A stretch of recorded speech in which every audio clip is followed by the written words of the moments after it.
கொங்குனா அது வந்து அதிமுக தான். அதனால இருக்கிற சிஎம் கூட வெற்றி வந்து கொங்குல இருந்து ஆரம்பிக்கும்னு சொல்லி நமக்கு பேசுறதுல வந்து எந்த முகாந்திரமும் இல்லைங்க சார் அவரு.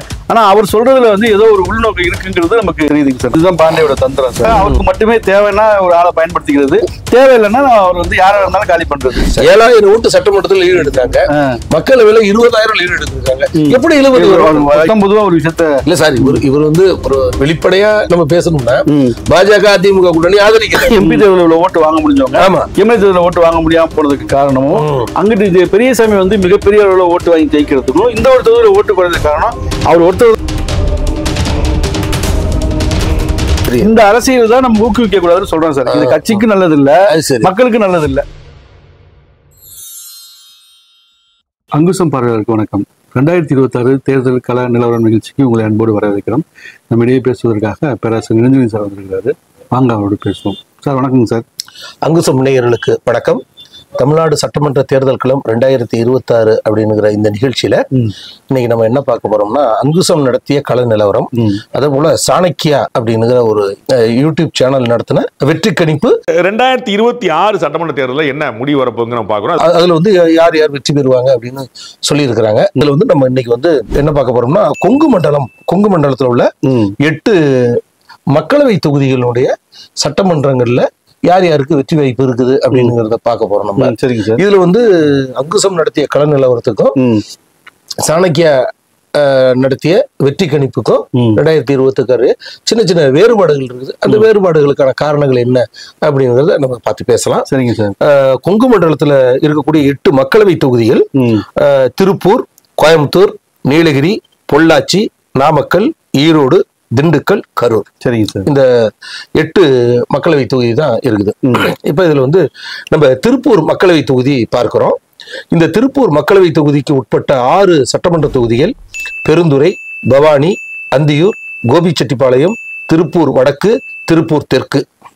இந்த 6 தொகுதி அங்குசம் நடத்தின தேர்தல் கள நிலவரத்துல வந்து இந்த 6 தொகுதியிலையுமே அதிமுக வெற்றி பெறும் அப்படின்னு கள நிலவரம் சொல்லி இருக்கிறோம். அதே போல இவங்க சாணக்கியா 6 தொகுதியிலையும் அதிமுக தான் வெற்றி பெறும் அப்படின்னு சொல்லி இருக்கிறாங்க. அதனால இதுல நமக்கு பெரிய வேறுபாடுகள் இல்ல. அடுத்து கோயம்புத்தூர் மக்களவை தொகுதி.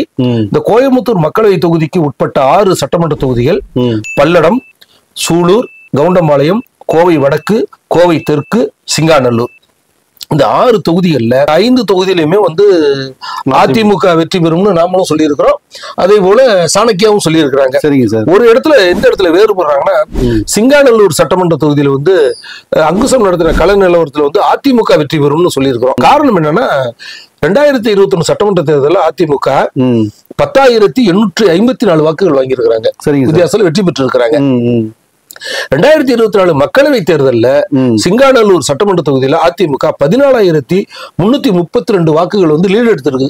அப்ப நம்ம வந்து அதை என்ன பண்ணிருக்கோம்னா, அதிமுக வெற்றி பெறும் அப்படின்னு நம்ம சொல்லியிருக்கோம். சரிங்க சார். இவங்க என்ன சொல்றாங்க, சாணக்கியா என்ன சொல்றாங்கன்னா, சிங்காநல்லூர் வந்து இழுவரைக்குரிய தொகுதி அப்படின்னு சொல்லியிருக்காங்க. 2006ல இருந்தே வச்சுக்கோங்க சார். 2006ல இருந்து ரா சின்னசாமி அப்படின்னு அதிமுக ஜெயிச்சிருக்காரு சார்.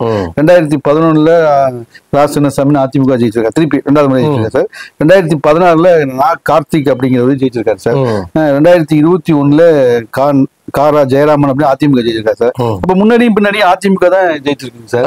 இப்ப இதுல இவருக்கு என்ன குழப்பம் வந்துச்சுன்னு தெரியல. யாருக்காக சொன்னாருங்கிறது தான் இப்ப இப்படிதான் ஒரு எந்த விதமான ஒரு அடிப்படை இல்லாம சொல்றதுதான் நமக்கு வந்து சந்தேகத்தை ஏற்படுத்துது சார். இது ஏன் கேட்டா அது ரகசியம்னு சொல்றாங்க. அதுதான் எங்களுடைய சீக்கிரம். நாங்க எல்லாத்தையும் உங்களுக்கு சொல்லிட்டு அப்புறம் நீங்க எல்லாத்தையும் காசு பண்ணிட்டு போயிருவீங்களா? ரகசியம்னா ஒரு ரகசியம் கிடையாது சார். ஏன்னா முன்னாடியும் பின்னாடி யார் ஜெயிச்சிருக்காங்கிறத பார்த்ததாவே நமக்கு சொல்ல முடியும். இதுதான் அவரோட தேர்தல் கணிப்பு நடக்கிற ஒரு தந்திரம்னு நம்ம சொல்றோம். அடுத்து நீலகிரி மக்களவை தொகுதி. இந்த நீலகிரி மக்களவை தொகுதிக்கு உட்பட்ட 6 சட்டமன்ற தொகுதிகள் வந்து பவானிசாகர், உதகமண்டலம், கூடலூர், குன்னூர், மேட்டுப்பாளையம், அவினாசி.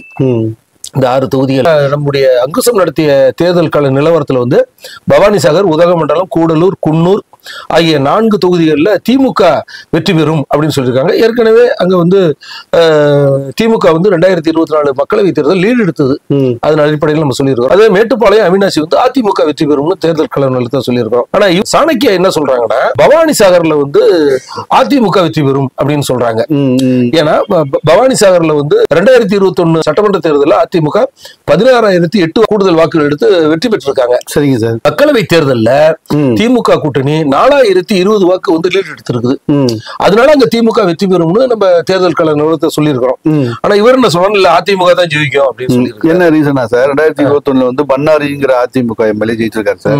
அவர் யாரை எதிர்த்து ஜெயிச்சாரு? PS சுந்தரம் சொல்லி சிபிஐ இந்தியன் கம்யூனிஸ்ட் கட்சி கூட்டணி கட்சியோட.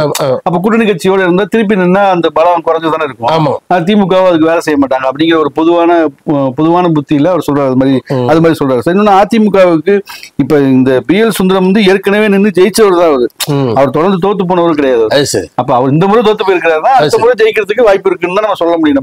ஏன்னா ஓட்டு வந்து MP தேர்தல் ஓட்டு அதிகமா வாங்கியிருக்கான்னு நம்ம சொல்றோம். நம்ம இவர் என்னன்னா கூட்டணி கட்சிங்கிற ஒரு காரணத்துக்காகவே அவங்க தோத்துருவாங்க, திருப்பி ADMK தான் ஜெயிக்கும் அப்படிங்கிற ஒரு மைண்ட் செட்ல இருந்து அதை சொல்லியிருக்காருன்னு நமக்கு தெரியுது. அடுத்து பாத்தீங்கன்னா உதகமண்டலம் சட்டமன்ற தொகுதியில 2021 சட்டமன்ற தேர்தலில் திமுக 5,348 வாக்குகள் வந்து லீட் எடுத்து வெற்றி பெற்று இருக்குது.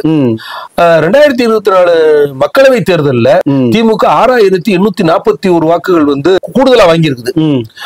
நம்ம வந்து என்ன பண்ணிருக்கிறோம், அதனால வந்து சட்டமன்றத்தில் லீடு எடுத்திருக்குது, மக்களவையில லீடு எடுத்திருக்கு. அதனால அது திமுகவுக்கு வெற்றி வாய்ப்புக்குள்ள ஒரு தொகுதி நம்ம சொல்றோம். இவர் என்ன சொல்றாரு, இல்ல அதிமுக தான் வெற்றி பெறும்னு சொல்றாரு. இதுதான் பாண்டியோட தந்திரம் சார். ஏன்னா அந்த சட்டமன்ற தொகுதியை பொறுத்த வரைக்கும் சார் 2006 வந்து பி கோபாலன் அப்படிங்கிறவரு காங்கிரஸ் சார்பா ஜெயிக்கிறார் சார். 2011 சந்திரன் அப்படின்னு அதிமுக சார்பா ஜெயிக்கிறார் சார். 2014 ரா கணேஷ், 2021 ரா கணேஷ், தொடர்ந்து 10 முறை, அதாவது 10 ஆண்டுகள் வந்து அவர் தான் 2 முறை தொடர்ந்து ஜெயிச்சிருக்காரு. இவர் யாரை எதிர்த்து ஜெயிச்சாருன்னா போஜராஜன்கிறவர் பிஜேபி ஆளை எதிர்த்து ஜெயிக்கிறார் சார். அப்ப பிஜேபிக்காக தான் இந்த வேலையை அவர் வந்து செய்யறாரு. ஏன்னா இவர் திருப்பி அது வந்து எல்முருகன் வந்து அவருக்கு ரொம்ப வேண்டப்பட்டவர் சார். ஏன்னா அண்ணாமலை தான் அவருக்கு பிடிக்காது. எல்முருகன் ரொம்ப நெருக்கமா வச்சுக்குவாரு. அதுக்காக தான் இந்த விஷயத்தை பண்ணிருப்பாரு நமக்கு தெரியுது. அடுத்து பொள்ளாச்சி மக்களவை தொகுதி.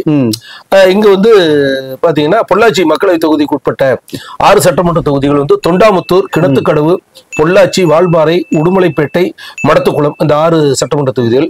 இதுல என்னன்னு சொன்னா சார், வால்பாறையில பாத்தீங்கன்னா அதிமுக வந்து சட்டமன்ற தேர்தலில் 12,223 வாக்கு லீடு எடுத்து இருக்குது. ஆனா 2024 மக்களவை தேர்தல்ல திமுக கூட்டணி 10,191 வாக்குகள் வந்து லீடு எடுத்ததுனால நாம வந்து திமுக கூட்டணி வெற்றி பெறும்னு நம்ம ஒரு கள நிலவரம் சொல்லியிருக்கோம். சரி, அது வந்து ஒரு கூட்டணி கட்சி, இந்தியன் கம்யூனிஸ்ட் கட்சி தான் வந்து நின்று ஜெயிச்சிருக்காங்க சார். இப்ப அந்த இந்தியன் கம்யூனிஸ்ட் கட்சி அங்க ஜெயிச்சதே இல்லைன்னு வரலாறுலாம் கிடையாது சார். 2 முறை ஜெயிச்சிருக்காங்க. ADMK ஒரு ஃபேவரான தொகுதி தான். அதுக்காக தொடர்ந்து ADMK தான் ஜெயிச்ச தொகுதியா அது இருக்குன்னு சொன்னா அப்படி இல்லைங்க சார். கடந்த 2 தேர்தலில் மட்டும் தான் அவங்க ஜெயிச்சிருக்காங்க சார். போன தேர்தலுமே குறைவான ஓட்டுல தான் அவங்க ஜெயிச்சிருக்காங்க. இப்ப இந்த இந்தியன் கம்யூனிஸ்ட் கட்சிங்கிறதுனால அவருக்கு தான் கம்யூனிஸ்ட் பிடிக்காதனால அவரு அந்த வன்மத்தை அப்படிதான் காமிக்க முடியாது. சரிங்க சார். அடுத்து உடுமலைப்பேட்டையில பாத்தீங்கன்னா 2021 சட்டமன்ற தேர்தலில் அதிமுக 21,895 வாக்குகள் வந்து லீடு எடுத்து அந்த தொகுதியை வெற்றி பெற்று இருக்கிறாங்க. சரிங்க சார். ஆனா 2024 மக்களவை தேர்தலில் திமுக கூட்டணி 19,128 வாக்குகள் வந்து லீடு எடுத்ததுனால தேர்தல் கள நிலவரத்துல வந்து திமுக கூட்டணி வெற்றி பெறும் சொல்லி இருக்கிறோம். ஆனா இவர் என்ன சொல்றாரு, இல்ல அதிமுக தான் வெற்றி பெறும் சொல்றாரு. அது காங்கிரஸ் எதிர்த்து உடுமலை ராதாகிருஷ்ணன் தான் ஜெயிச்சிருக்காரு சார். இப்ப அவரு வந்து தொடர்ந்து இப்ப 2001 வந்து சண்முகவேல் ஜெயிச்சிருக்காரு சார். 2006 சண்முகவேல் திருப்பி ஜெயிச்சிருக்காரு சார். 2011 பொள்ளாச்சி ஜெயராமன் ஜெயிச்சிருக்காரு சார். 2016 உடுமலை ராதாகிருஷ்ணன், 2021 உடுமலை ராதாகிருஷ்ணன். அப்ப இந்த ஆட்கள் மாறி இருக்கு. ஆனா அதிமுக தான் தொடர்ந்து ஜெயிச்சிருக்காங்க. இப்ப இந்த கடைசியா ஜெயிச்சது வந்து காங்கிரஸ் எதிர்த்து தான் ஜெயிச்சிருக்காங்க சார். ஒரு கூட்டணி கட்சிங்கிறதுனால ஒரு பலவீனமா இருப்பாங்க அப்படிங்கிற ஒரு மனநிலை இருந்துதான் அவர் அதை சொல்றாருங்கிறது நமக்கு, அதாவது நீங்க அரித்மெட்டிக்ல மக்கள் வந்து MP தேர்தலுக்கு ஓட்டு போட்டிருப்பாங்க, MLA தேர்தலுக்கு வந்து அவங்க அதிமுக தான் வந்து வலுவா ஜெயிப்பாங்க. அப்ப என்னன்னா அவங்க MP தேர்தல்னா ரொம்ப சாதாரணமா வேலை செய்யறதும் அவங்களுக்கான தேர்தல் வேலை செய்யறதும் அது வந்து கட்சிக்கு ஒரு பெரிய ஆபத்துங்கிறதுதான் உணரணுங்கிறத நம்ம சொல்றோம் சார். நம்ம அதை எடுத்துதான் நம்ம சொல்றோம் சார். நம்ம அதே போல மடத்துக்குளம் சட்டமன்ற தொகுதி இங்க வந்து 2021 சட்டமன்ற தேர்தல் வந்து அதிமுக 6,438 வாக்குகள் வந்து லீடு எடுத்து அந்த தொகுதியில வெற்றி பெற்றிருக்காங்க. சரிங்க சார். 2024 மக்களவை தேர்தலில் திமுக கூட்டணி 24,794 வாக்குகள் வந்து லீடு எடுத்திருக்காங்க. 27,000 லீடு எடுத்திருக்காங்க. அதனால நம்ம என்ன பண்ணிருக்கோம்னா 2026 திமுக கூட்டணிக்கு ஒரு வெற்றி வாய்ப்புள்ள தொகுதின்னு நம்ம சொல்லியிருக்கிறோம். இவர் என்ன சொல்றாரு, இல்ல அதிமுக தான் வெற்றி பெறும். இது வந்து இந்த தொகுதியை பொறுத்த வரைக்கும் மாறி மாறி அதிமுக கடைசியா சி மகேந்திரன் அதிமுக சார்பா ஜெயிச்சிருக்காரு சார். திமுக வேட்பாளர் வந்து ஜெயராமகிருஷ்ணன் தான் அவர் ஜெயிச்சிருக்காரு சார். இப்ப தொகுதி மாறி மாறி தான் இருக்குது. ஒன்னும் அதிமுக ஜெயிச்ச தொகுதியும் கூட தொடர்ந்து ஜெயிச்சுன்னு சொல்ல முடியாது நம்ம. ஆனா வேலுமணிக்காக தான் இந்த விஷயத்த அவர் பண்றாருங்கிறது நம்ம ஓரளவுக்கு அதை வந்து கொங்குனா அது வந்து அதிமுக தான், அதனால அது அப்படியே மாறிடும் அப்படின்னு சொல்றாங்க. இப்ப இருக்கிற சிஎம் கூட வெற்றி வந்து கொங்குல இருந்து தான் ஆரம்பிக்கும்னு சொல்லி பேசியிருக்காரு சார். அப்ப அவங்களுக்கு அது புரியுது, அது வந்து அதிமுகங்கிற கோட்டையா இருக்குது, அதுக்குள்ள தான் வெற்றியை ஸ்டார்ட் பண்ணுறது அவர் பேசுறதுங்கிறது பேசுற அளவுக்கு அவங்க கவனிச்சுட்டு இருக்காங்க தெரியுது. இங்க வந்து ஓட்டு அது மாதிரி அவங்க வந்து எம்பி தேர்தல் வாங்கியிருக்காங்கிறது நம்மளால சொல்ல முடியுதுங்க சார் நமக்கு. அது சரிங்க சார். அடுத்து பாத்தீங்கன்னா நாமக்கல் மக்களவை தொகுதி. நாமக்கல் மக்களவை தொகுதிக்கு உட்பட்ட 6 சட்டமன்ற தொகுதிகள் சங்ககிரி, ராசிபுரம், சேந்தமங்கலம், நாமக்கல், பரமத்தி வேலூர், திருச்செங்கோடு, இந்த 6 தொகுதிகள் இருக்குது. இந்த 6 தொகுதிகளில் வந்து 5 தொகுதிகளில் வந்து அதிமுக வெற்றி பெறும்னு சொல்லி கள நிலவரத்தில் சொல்லி இருக்கிறோம். சேந்தமங்கலம் மட்டும் இழுபறி அப்படின்னு சொல்லி இருக்கிறோம். ஆனா இவங்க என்ன சொல்றாங்கன்னா இந்த சேந்தமங்கலத்துல வந்து திமுக வெற்றி பெறும் அப்படின்னு சொல்லி இருக்கிறாங்க. அது என்னன்னு பாத்தீங்கன்னா இப்ப சேந்தமங்கலத்துல வந்து திமுக வந்து சட்டமன்ற தேர்தலில் 10,493 வாக்குகள் வாங்கி இருக்கிறாங்க. ஆனா 2024 மக்களவை தேர்தலில் அதிமுக 1,624 வாக்குகள் வந்து லீடு எடுத்திருக்காங்க. சரிங்க சார். அதிமுக ஆனாலும் நம்ம வந்து 2000 குறைவா இருக்கிறதுனால அது வந்து இழுபறி தொகுதின்னு நம்ம வச்சிருக்கிறோம். சரிங்க சார். ஆனா சாணக்கியாவில் என்ன சொல்றாங்கன்னா சேந்தமங்கலத்தில் திமுக வெற்றி பெறும் அப்படின்னு சொல்றாரு. ஆனா அந்த சேர்ந்தவங்களுமே வந்து எப்படின்னா சார் 2006 வந்து திமுக, 2011 தேமுதிக, 2016 அதிமுக, 2021 திமுக, இப்படிதான் ஒரு 10 வருஷம் அதிமுக கூட்டணி, அப்புறம் திமுக கூட்டணி அப்படின்னு மாறி மாறி தான் இருக்குங்க சார். இது இப்ப இருக்கிற அந்த கல மக்கள் வாக்களிச்சதுல இப்படிதான் திமுகவுக்கான ஒரு ஏன்னா ஓட்டை விட்டுட்டாங்க. அந்த அடிப்படையில் தான் நம்ம அதை பேசுறோம். நமக்கு பேசுறதுல வந்து எந்த முகாந்திரமும் இல்லைங்க சார். ஆனா அவர் சொல்றதுல வந்து ஏதோ ஒரு உள்நோக்கம் இருக்குங்கிறது நமக்கு தெரியுதுங்க சார். அதே போல நாமக்கல்ல வந்து நாமக்கல் சட்டமன்ற தொகுதியில 2021 சட்டமன்ற தேர்தலில் திமுக 27,861 வாக்குகள் வாங்கி வெற்றி பெற்றிருக்கிறாங்க. ஆனா 2024 மக்களவை தேர்தலில் அதிமுக 5,852 வாக்குகள் வந்து லீடு எடுத்திருக்காங்க. அதனால தேர்தல் கள நிலவரத்துல அதிமுக வெற்றி பெறும்னு நம்ம வந்து சொல்லி இருக்கிறோம். ஆனா சாணக்கியாவில் என்ன சொல்றாங்கன்னா இல்ல திமுக தான் வெற்றி பெறும் அப்படின்னு சொல்றாங்க. அது நமக்கு புரியவே இல்லை. ஏன்னா அங்க வந்து அதிமுக தான் தொடர்ந்து ஜெயிச்சிருக்காங்க. அதாவது 2001, 2006 கு ஜெயக்குமார் அப்படிங்கிற காங்கிரஸ் தொடர்ந்து ஜெயிச்சிருக்குங்க சார். அதுக்கப்புறமேலு KBB பாஸ்கர் அப்படிங்கிறவர் 2011, 2014 ஜெயிச்சிருக்காரு சார். அப்புறம் ராமலிங்கம்ங்கிறவர் 2021 திமுக சார்பா ஜெயிச்சிருக்காரு சார். அப்ப அந்த அவர் தோத்து போனது வந்து KP 2 முறை நின்று ஜெயிச்ச எம்எல்ஏ தான் தோத்து போயிருக்காரு சார். 3வது முறை அவருக்கு வாய்ப்பு கொடுக்கறதுக்கு வாய்ப்பு இருக்குங்க சார். பட் ஆனா ஓட்டை வந்து மிஸ் பண்றாங்கன்னு தான் நம்ம அந்த விஷயத்தை சொல்றோம். நம்ம இல்ல நம்ம சொல்ல வேண்டிய அவசியம் இல்லை சார். அவங்க அதே போல பாத்தீங்கன்னா பரமத்தி வேலூர் இங்க வந்து 2021 சட்டமன்ற தேர்தலில் அதிமுக 7,662 வாக்குகள் வாங்கி வெற்றி பெற்றிருக்கிறாங்க. 2024 மக்களவை தேர்தலில் அதிமுக 20,946 வாக்குகள் வாங்கி இருக்கிறாங்க, லீடு எடுத்திருக்காங்க. ஆனதுனால நம்ம என்ன பண்ணிருக்கோம்னா 2026 வெற்றி வாய்ப்பு பரமத்தி வேலூர்ல அதிமுகவுக்கு இருக்குது அப்படின்னு சொல்றோம். சாணக்கிய என்ன சொல்லுதுன்னா இழுபறின்னு சொல்றாங்க. 20,000 ஓட்டு 7,000 ஓட்டு சட்டமன்றத்தில் லீடு எடுத்தாங்க, மக்களவையில 20,000 லீடு எடுத்திருக்காங்க. எப்படி இழுபறி வரும்? வாய்ப்பே இல்லை. ஆனா அவர் வந்து இழுபறி இதுதான் உள்நோக்கம், வேற ஒன்னும் அதுல பெருசா நம்ம சொல்ல வேண்டியது. இது எல்லாமே ஒரு முரண்பாடான இடம் தான். அதுக்கான ஒரு என்ன சொல்றது, அவர் சொல்றதுக்கான அடிப்படை காரணமே கிடையாது சார். இந்த தேர்தல் வாக்குகளை வந்து நம்ம இப்படி ஆராய்ஞ்சு பாக்குறது இல்ல, அவர் சொன்ன சர்வே நம்ம பொருத்தி பார்த்தது இல்ல, அவர் யாரோட ஆதரவாளரும் கிடையாது சார். அவருக்காக அவருக்கு மட்டுமே தேவைன்னா ஒரு ஆளை பயன்படுத்திக்கிறது, தேவையில்லைன்னா அவர் வந்து யாரா இருந்தாலும் காலி பண்றது. அவருக்கு வேண்டப்பட்டவருக்காக அவர் சர்வே நடத்தி வச்சிருக்காரு. அவர் அதுக்காக மட்டும்தான் அவர் சர்வே நடத்துறாரு சார். அதுக்குள்ள எந்த பிஜேபி ஜெயிச்சிடணும், அதிமுக ஜெயிச்சிடணும், RSS ஆதரவாளர் அப்படின்னு சொல்றது எல்லாமே வந்து அவங்களை பயன்படுத்திக்கிறதுக்கான வார்த்தையா இருக்குதே தவிர ஒரு ஒரிஜினலான ஒரு தேர்தல் நிலவரமாகவோ இல்ல ஒரிஜினலா தேர்தலை பத்தின ஒரு புரிதலோட அவர் பேசுறது இல்லைங்கிறது நமக்கு தெரியுதுங்க சார். நமக்கு அடுத்து ஈரோடு மக்களவை தொகுதி. ஈரோடு மக்களவை தொகுதிக்கு உட்பட்ட சட்டமன்ற தொகுதிகள் குமாரபாளையம், ஈரோடு கிழக்கு, ஈரோடு மேற்கு, மொடக்குறிச்சி, தாராபுரம், காங்கேயம், இந்த 6 தொகுதி. இந்த 6 தொகுதியிலையும் பாத்தீங்கன்னு சொன்னா இப்ப நாம வந்து 5 தொகுதிகளில் வந்து திமுக கூட்டணி வெற்றி பெறும், குமாரபாளையத்துல அதிமுக கூட்டணி வெற்றி பெறும் நம்ம சொல்லியிருக்கோம் நம்ம. ஆனா இவரு என்ன சொல்றாருன்னா அதே மாதிரி ஒத்து போறாரு. குமாரபாளையத்தில் அதிமுக தான் வெற்றி பெறும், ஈரோடு கிழக்கு, ஈரோடு மேற்கு, தாராபுரம், காங்கேயத்துல திமுக கூட்டணி வெற்றி பெறும் சொல்றாரு. மொடக்குறிச்சியில மட்டும் என்ன சொல்றாருன்னா அதிமுக வெற்றி பெறும் சொல்றாரு. ஆனா நம்ம என்ன சொல்றோம்னா மொடக்குறிச்சியில வந்து அங்குசம் நடத்தின கலர் நிலவரத்துல அதிமுக கூட்டணி சட்டமன்ற தேர்தலில் 281 வாக்குகள் தான் லீடு எடுத்திருக்கு. 2024 மக்களவை தேர்தலில் திமுக கூட்டணி 49,177 வாக்குகள் வந்து லீடு எடுத்திருக்காங்க. ஏறதால ஒரு 50,000 நெருங்கி இருக்கிட்டாங்க. ஒரு 281 எங்க இருக்குது, 50,000 எங்க இருக்குது? அப்ப இங்க எப்படி வந்து திமுக கூட்டணி வந்து எப்படி மறுபடியும் தோக்கிறதுக்கான வாய்ப்பு எங்க இருக்குதுன்னு தெரியல. இவர் என்ன சொல்றாரு, அதிமுக கூட்டணி தான் வெற்றி வரும்னு சொல்றாரு. இல்லைங்க சார், அதுல ஒரு அதாவது என்ன சொல்றதுன்னா சார், தொடர்ந்து வந்து 2011 அதிமுக கிட்டுசாமி ஜெயிச்சிருக்காரு, 2014 விபி சிவசுப்ரமணியன் ஒருத்தர் ஜெயிச்சிருக்காரு, 2021 சரஸ்வதி பிஜேபி சார்பா ஜெயிச்சிருக்காரு. இவ்வளவுதான் சார். இது வந்து அதிமுக ஆதரவான தொகுதியாவே இருந்துட்டு போகுது சார், ஒன்றும் பிரச்சனை கிடையாது. இப்ப இந்த திமுக இருந்த சுப்புலட்சுமி வந்து வெளியில போயிட்டாங்க. வெளியில போனதுக்கு அப்புறம் தான் அந்த தேர்தலே நடக்குது. ஆனா அப்ப பெரும்பான்மையா வந்து எம்பி தேர்தலில் வந்து ஓட்டு வந்து திமுக வாங்குது. அப்ப ஒரு பெரிய எழுச்சி ஏற்பட்டு இருக்குன்னு அர்த்தம். இல்ல நம்ம அதாவது ஓட்டு வாங்காம அப்படி ஒரு கற்பனையில வந்து அப்படி நிறைய வாங்குவாங்கன்னு நம்ம சொல்ல, ஓட்டு வாங்கியிருக்கிறாங்க, வாங்கின ஓட்டு நம்ம சொல்றோம். அதுக்காக தான் நம்ம வந்து இந்த விஷயத்த பேசணும்னு நினைச்சதுக்கு காரணமே இந்த தொகுதி தான் நம்ம முதல்ல டிஸ்கஸ் பண்ணோம் சார். இந்த தொகுதியில எந்த அடிப்படை இருக்குது, இதுல ஒன்னும் அடிப்படையா இருக்கிற மாதிரி தெரியலையே. திடீர்னு எப்படி வந்து இப்ப நீங்க திருப்பி பிஜேபி, அதாவது பிஜேபிக்கு ஃபேவரான தொகுதி மாதிரி அதை கிரியேட் பண்றதுக்கான வேலை ஏதாவது செஞ்சிருக்கிறாருங்கிறது நமக்கு தெரியுதுங்க சார். நமக்கு மற்றபடி ஒண்ணு பெருசா ஒண்ணு இல்லைங்க சார். நமக்கு அடுத்து திண்டுக்கல் மக்களவை தொகுதி. திண்டுக்கல் மக்களவை தொகுதிக்கு உட்பட்ட 6 சட்டமன்ற தொகுதிகள் பழனி, ஒட்டஞ்சத்திரம், ஆத்தூர், நிலக்கோட்டை, நத்தம், திண்டுக்கல். இந்த 6 தொகுதி. இந்த 6 தொகுதியில வந்து அங்குசம் நடத்தின கள நிலவரத்துல 6 தொகுதியிலுமே திமுக கூட்டணி வெற்றி பெறும் அப்படின்னு நம்ம சொல்லியிருக்கிறோம்.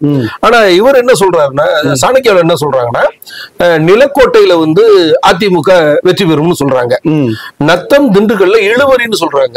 இப்ப பாத்தீங்கன்னா இப்ப நிலக்கோட்டை தொகுதியில வந்து 2021 சட்டமன்ற தேர்தலில் அதிமுக 27,618 வாக்குகள் வாங்கியிருக்கிறாங்க. 2024 மக்களவை தேர்தலில் திமுக கூட்டணி 33,950 வாக்குகள் வந்து லீடு எடுத்திருக்காங்க. அதான் அங்க வந்து மக்கள் விடுதலை கழகம், அந்த இவரு முருகவேல் கட்சி, இப்ப அவருக்காக தான் அந்த ஓட்டு வந்து குறைஞ்சிருக்குன்னு நம்ம நினைக்க வேண்டியது இருக்குது.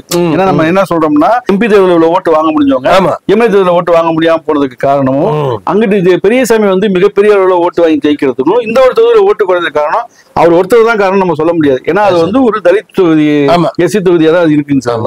அப்ப ஏதோ ஒரு உள்ளரசு நடந்துட்டு இருக்குன்னு சொல்றோம். இருந்தாலுமே வந்து வாக்கு வந்து இப்படி வந்து அதிகமா வாங்கியிருக்காங்க, திமுக வாங்கியிருக்க முடியுது, ஏன் அதை கூட்டணி கட்சிக்கு வாங்கி கொடுக்க முடியல, அதுல ஏதோ சுணக்கம் இருக்குதுன்னு நம்ம சொல்றோம். நம்ம அந்த அரசியலையும் சொல்றோம். இவர் அந்த அரசியலுக்காக சொல்றாரு, அந்த அரசியல் நடக்கட்டும் அப்படிங்கிறதுக்காக அவர் சொல்றாரு அப்படிங்கிறது நமக்கு. இப்ப நத்தத்துல பாத்தீங்கன்னா நத்த விஸ்வநாதன் வந்து அதிமுக சார்ல போட்டிட்டு 11,932 வாக்குகள் வாங்கி வெற்றி பெறாரு. சரிங்க சார். 2024 மக்களவை தேர்தலில் திமுக கூட்டணி 55,213 வாக்குகள் வாங்கியிருக்குது. ஆனா வாங்கிருக்கு. அதனால நம்ம வந்து இந்த திமுக கூட்டணி வெற்றி பெறுவதற்கு வாய்ப்புள்ள ஒரு தொகுதின்னு நம்ம வந்து கலந்து நடத்த சொல்லி இருக்கிறோம். சாணக்கியாவில் என்ன சொல்றாங்கன்னா இழுவரின்றாங்க. அதாவது என்னன்னா சார், உண்மையிலேயே ப்ராப்பரா திமுகவும் அதிமுக ஒரு எதிர் கட்சியா இருந்தா இந்த நத்தம் ஆர் விஸ்வநாதன் தொகுதியில அவர் வந்து எம்எல்ஏ இருக்கிறப்ப ஜெயிக்கிறவரு எம்பி தேர்தல்ல ஓட்ட முழுக்க விடுறாரு. இல்ல எம்பி தேர்தல திமுக நீ வச்சுக்கோ, எம்எல்ஏ ஜெயிக்க வை அப்படிங்கிற ஒரு உள்ள அரசியல் இருக்குது அப்படிங்கிறது நமக்கு அப்பட்டமாவே நமக்கு தெரியும். இந்த அரசியல் தான் நம்ம ஊக்குவிக்க கூடாதுன்னு சொல்றோம் சார். இது கட்சிக்கு நல்லது இல்ல, மக்களுக்கு நல்லது இல்ல. ஏன்னா இது அவங்களோட தனிப்பட்ட அரசியலை வந்து மக்கள்கிட்ட திணிக்கிறாங்கன்னு நம்ம சொல்றோம் சார். ஏன்னா இவ்வளவு எம்பி தேர்தல இவ்வளவு ஓட்டு போடுற மக்கள் எம்எல்ஏ தேர்தல ஏன் வந்து அதிமுக போடுறாங்க? அப்ப அதுக்குள்ள ஏதோ ஒரு மிகப்பெரிய அரசியல் இருக்குங்கிறத நம்ம அப்பட்டமா சொல்றோம் சார். அந்த அரசியலை பத்தி பேசாம அது இழுபறியா தான் முடியும் அப்படிங்கிறதுக்காக ஏதோ ஒரு உள்நோக்கத்துக்காக அவர் இப்ப அந்த மாஜி மந்திரி தானே சார் அவரு, ஒரு முக்கியமான நபர். இந்த முக்கியமான நபர்களுக்கு பின்னாடி இருக்கிற எல்லா தேர்தலுமே இப்படிதான் நடக்குதுங்கிறது நமக்கு தெரியுதுங்க சார். நமக்கு இது அவருக்காக பேசுறாருன்னு நம்ம தெரிஞ்சுக்கணும். அடுத்து பாத்தீங்கன்னா திண்டுக்கல் தொகுதி, இங்க வந்து அதிமுக சார்ல வந்து அதிமுக பொருளாளராக இருக்கக்கூடிய திண்டுக்கல் சீனிவாசன் வந்து 17,697 வாக்குகள் வாங்கி வெற்றி பெறாரு.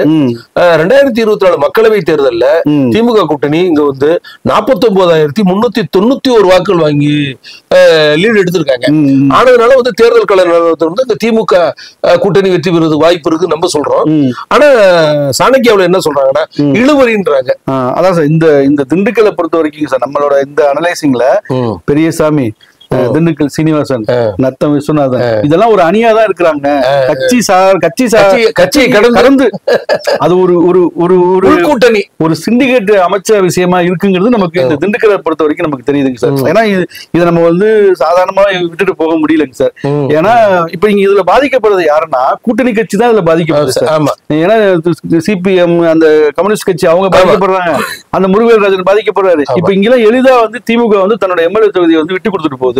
அப்ப இவங்க எல்லாம் ஜெயிக்க முடியாத அளவுக்கு பெரியசாமி தான் மட்டும் ஜெயிச்சு அந்த வெற்றியை பெரிய வெற்றியை காமிக்கிறது எப்படி சரியா இருக்கும் சார்? அது இந்த அரசியல் தான் நம்ம சொல்றோம் சார். நம்ம இந்த அரசியலை இப்படியே இருக்கட்டும் அப்படின்னு பாண்டே வந்து அவங்களோட கை கோத்திருக்கிறாருன்னு நமக்கு தெரியுதுங்க சார். நம்ம அந்த அரசியலை உடைச்சு சொல்லாம இது நடந்திருக்குது, இப்படி இருக்குது, இப்படி இருக்கக்கூடாது அப்படின்னு சொல்லாம அவர் சொல்றாரு. நம்ம வந்து மக்கள் போட்டிருக்காங்களே ஓட்டு, எம்பி தேர்தல் ஓட்டு போடுறவங்களால எம்எல்ஏ ஏன் போட முடியல? இது இப்ப சொல்லிட்டே வராங்களே. இப்ப எல்லா நம்ம போட்ட தொகுதிகள் எல்லாம் எம்பி தேர்தலுக்கு வேற மாதிரி போடுறாங்க, எம்எல்ஏ தேர்தலுக்கு வேற மாதிரி போடுறாங்க, தொடர்ந்து ஒரு ராகப்பாட்டு மாதிரி பாடிக்கிட்டே இருக்காங்களா சார்? அது ஒண்ணு ஒரு மாயை தான் சார் அது. ஏன்னா ரெட்டலைக்கு போடுறவங்க சூரியனுக்கு போடுறாங்க, சூரியன் போடுறவங்க ரெட்டலை, இதுதானே சார். இதை தாண்டி அவங்க யாரும் தேசிய கட்சிகளை பத்தின எந்த ஆர்வமும் உங்கள்கிட்ட கிடையாது சார். அவங்க அப்ப இதுக்குள்ள நடக்கிற அரசியலை தாண்டி தான் நம்ம வந்து மக்களுக்கு சொல்ல வேண்டிய அவசியம் இருக்குது. இல்ல மக்களை இப்படி மறைமாற்றுறாங்க அப்படிங்கிறதையும் நம்ம வந்து சொல்ல வேண்டிய அவசியம் இருக்குங்க சார். அது பாண்டே துணை போராடுறதுனால நம்ம அதை சொல்றோம் சார். அடுத்து வந்து கரூர் மக்களவை தொகுதி. இந்த கரூர் மக்களவை தொகுதிக்கு உட்பட்ட 6 சட்டமன்ற தொகுதி வந்து வேடசந்தூர், அரவக்குறிச்சி, கரூர், கிருஷ்ணராயபுரம், மணப்பாறை, விராலிமலை 6 தொகுதிகள் இருக்குது. இந்த 6 தொகுதிகளிலுமே வந்து அங்குசம் நடத்திய தேர்தல் கள நிலவரமும் சாணக்கிய சொல்லக்கூடிய வெற்றி கணிப்பும் ஏறத்தாழ ஒன்னாதான் இருக்கு.